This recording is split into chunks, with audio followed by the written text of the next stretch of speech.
Picture this. You're a marine archaeologist in the year 2000, diving into the murky waters of Egypt's Abu Qir Bay. Your sonar is going absolutely bonkers. Then you see it. A massive granite hand reaching up from the seabed, fingers frozen in time for over 1,000 years. This isn't just debris. This is Heracleion, the Egyptian Atlantis that Herodotus wrote about, the city everyone thought was just a myth. And buddy, you just became the person who proved the ancient world had way more secrets than we ever imagined. What if I told you that beneath our oceans lie entire civilizations? Not just ruins, but complete cities with temples, harbors, and streets that once bustled with life. Cities that didn't just disappear. They got swallowed whole by the very waters that gave them life. Today, we're diving deep into the most mind-blowing underwater archaeological discoveries that are rewriting history books and making us question everything we thought we knew about the ancient world. The lost giant, Heracleion. Let's start with the heavyweight champion of underwater cities, Heracleion, also known as Thonis. This wasn't just any ancient city. This was Egypt's Times Square, the bustling gateway where the Mediterranean met the Nile Delta. Picture ancient New York, but with pharaohs instead of hot dog vendors.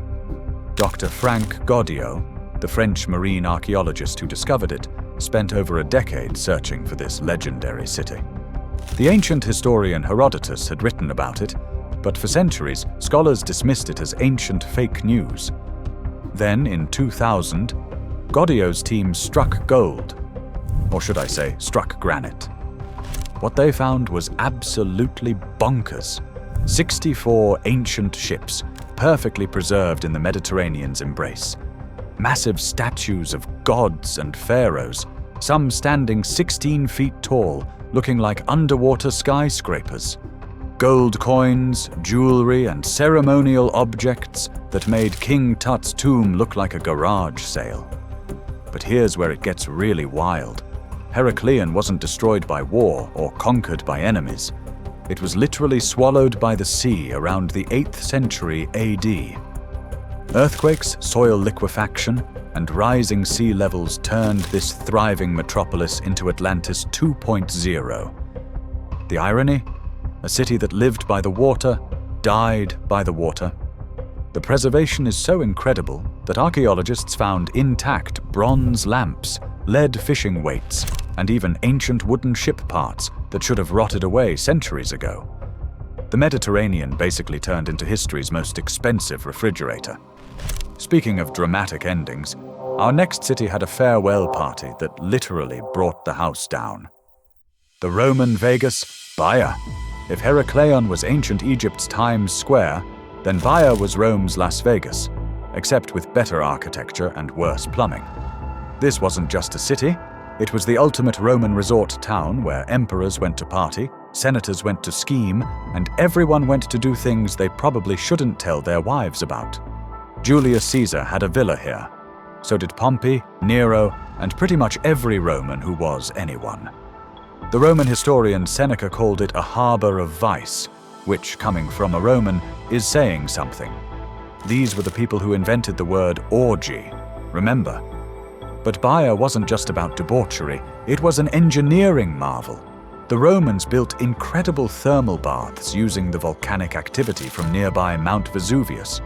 They had heated pools, steam rooms, and spa treatments that would make modern 5-star resorts jealous.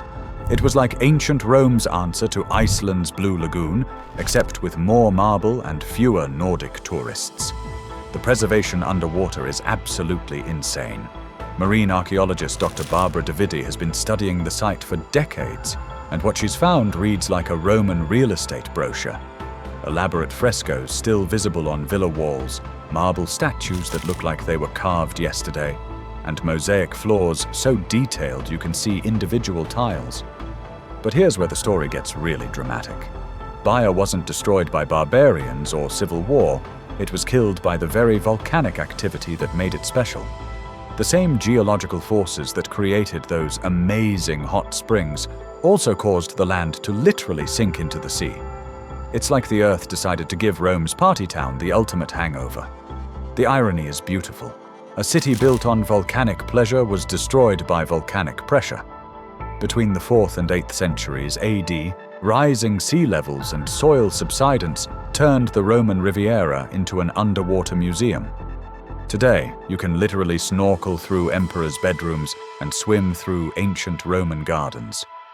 But if you think Romans knew how to party, wait until you meet the civilization that built an entire city that some people believe never existed at all. The controversial colossus, Yonaguni. Buckle up, because we're about to dive into the most controversial underwater city on Earth, Yonaguni. This Japanese site has been causing fistfights in archaeological circles since 1987, and honestly, it's more dramatic than any reality TV show. The discovery started innocently enough. Kihachiro Aratake, a local diving instructor, was looking for hammerhead sharks near Yonaguni Island. Instead, he found what looked like a massive underwater pyramid with perfectly carved steps, platforms, and corridors. It was like finding an ancient Japanese Machu Picchu, except 80 feet underwater. Enter Dr. Masaki Kimura, a marine geologist who's dedicated his entire career to proving that Yonaguni is a man-made structure. According to Kimura, these aren't natural rock formations, they're the remains of a 12,000-year-old civilization.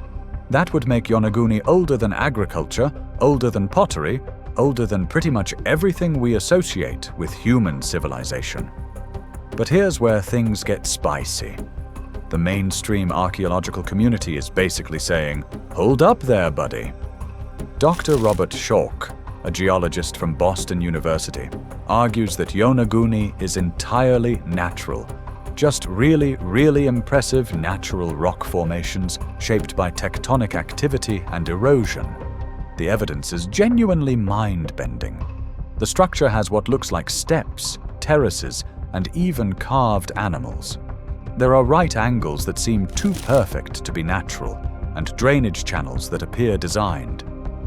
Kimura has identified what he believes are roads, stadiums, and even sculptures. But the skeptics aren't backing down. They point out that the rock formations follow natural geological patterns, that the steps could be caused by regular fracturing, and that humans 12,000 years ago barely had the technology to build permanent shelters, let alone underwater pyramids. The debate is so intense that it split the scientific community into two camps. The believers, who think Yonaguni proves ancient civilizations were far more advanced than we imagined, and the skeptics, who think it's just really cool rocks that our pattern-seeking brains want to see as artificial. But speaking of ancient civilizations that were more advanced than we thought, our next discovery comes with royal credentials and divine connections. The divine discovery. Dwarka. Now we're entering legendary territory, literally. Dwarka, the ancient Indian city mentioned in the Mahabharata and associated with Lord Krishna, was always considered mythology. You know, like Troy before Heinrich Schliemann decided to actually look for it. Spoiler alert. Sometimes the legends are real. In the 1980s, marine archaeologist Dr. S.R. Rao made a discovery that sent shockwaves through both the archaeological and religious communities. Off the coast of Gujarat, India, his team found underwater structures that matched ancient descriptions of Dwarka. We're talking about massive stone blocks, harbor structures, and city walls that align perfectly with Sanskrit texts written thousands of years ago.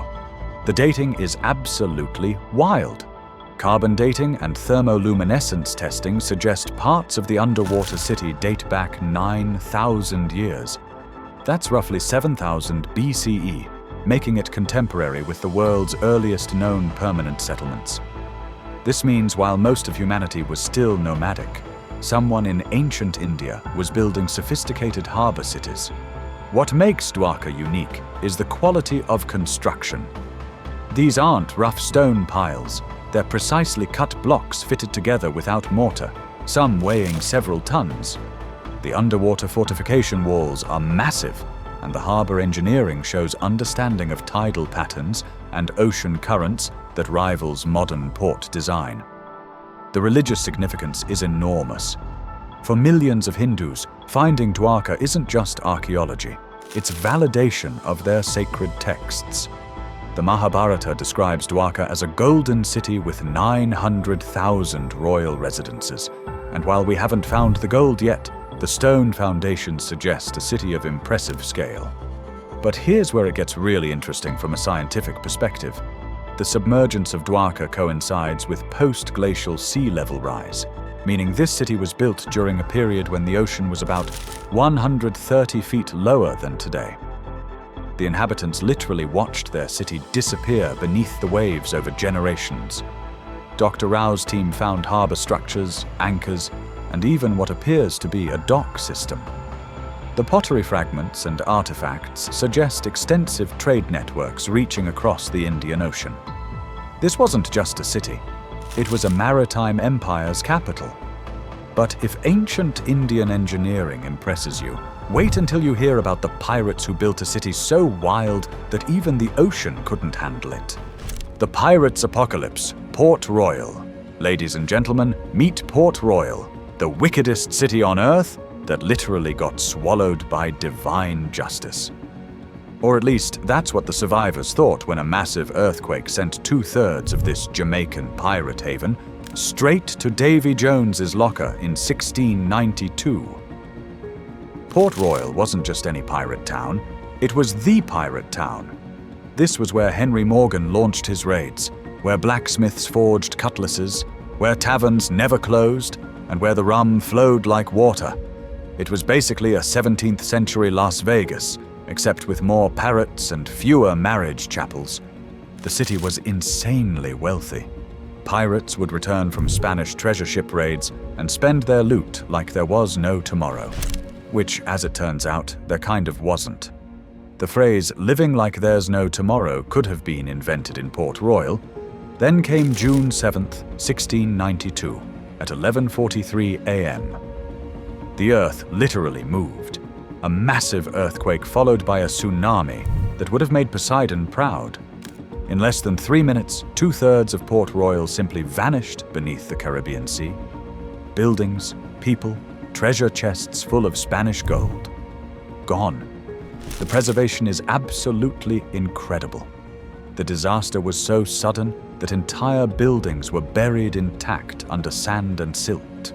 Archaeological excavations have revealed complete 17th century rooms, with furniture, bottles, and personal belongings exactly where they were left. It's like underwater Pompeii, except with more swords and fewer togas. Dr. Donnie Hamilton's underwater excavations have uncovered everything from pewter plates to pocket watches, all perfectly preserved in the anaerobic environment. They found a tavern with bottles still on the shelves, a cobbler's shop with leather shoes intact, and even a barber shop complete with razors and hair powder. The moral panic was immediate. Puritans across the Caribbean declared it divine punishment for the city's sins. The survivors, traumatized and convinced they'd witnessed the wrath of God, largely abandoned the site. Port Royal never recovered its former glory, which is why it's such an incredible archaeological time capsule today.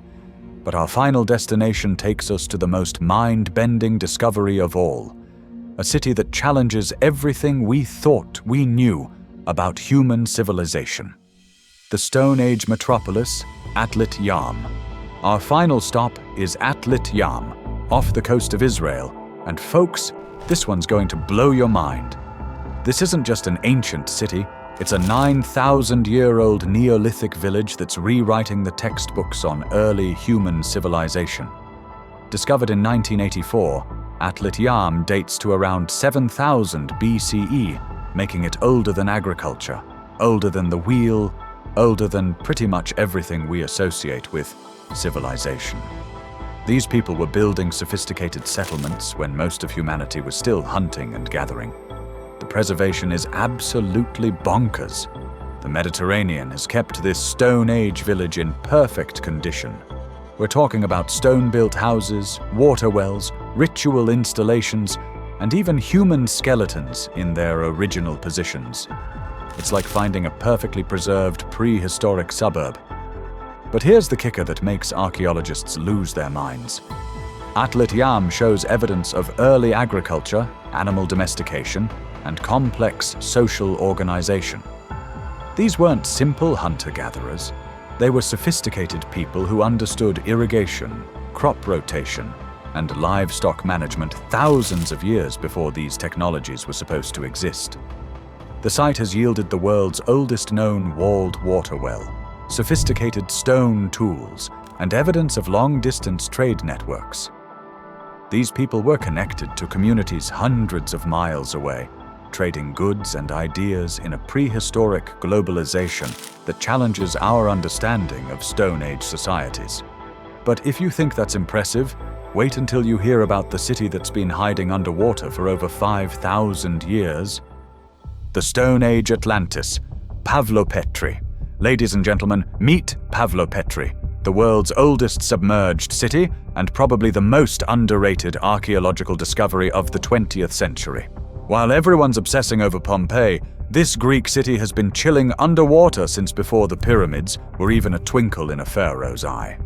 Discovered in 1967 by Dr. Nick Fleming, Pavlopetri dates back to around 2800 BCE. That's older than Stonehenge, older than the first Olympic Games, older than pretty much everything you think of as ancient.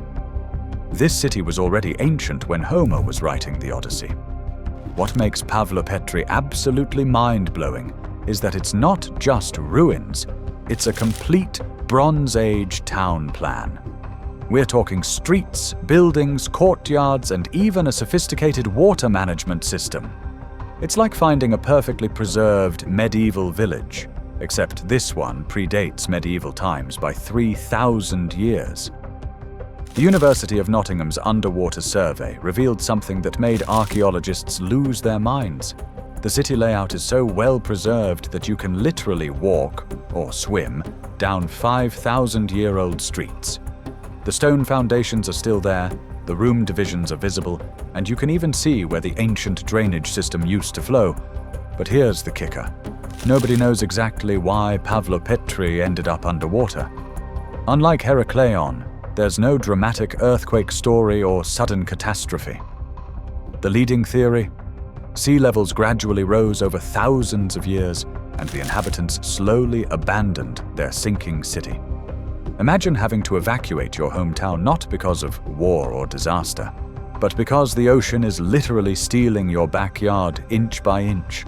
The pottery fragments found at the site show that Pavlopetri was a major trading hub, connecting the ancient world like an underwater Amazon warehouse. These people were doing international commerce when most of the world was still figuring out agriculture. So there it is, 7 incredible underwater cities that prove the ancient world was far more sophisticated, connected, and downright amazing than we ever imagined. From Egyptian trading hubs to Stone Age metropolises, these submerged civilizations are literally changing history, one dive at a time. But here's the thing that should keep you up at night. These are just the cities we've found. The ocean covers 71% of our planet, and we've explored less than 5% of it. That means there are probably dozens, maybe hundreds of ancient cities still waiting to be discovered, sitting quietly on the seabed with their secrets intact. What lost civilization do you think we'll find next? A Mayan Venice? An underwater Egyptian pyramid complex? Or maybe something so ancient and advanced that it'll make everything we've talked about today look like kids' building blocks? Drop your wildest theories in the comments. And if you're as obsessed with underwater archaeology as I am, smash that subscribe button and ring the notification bell. We're diving deep into history's greatest mysteries every week, and trust me, the ocean still has plenty of secrets to share. Until next time, keep wondering what's really hiding beneath the waves.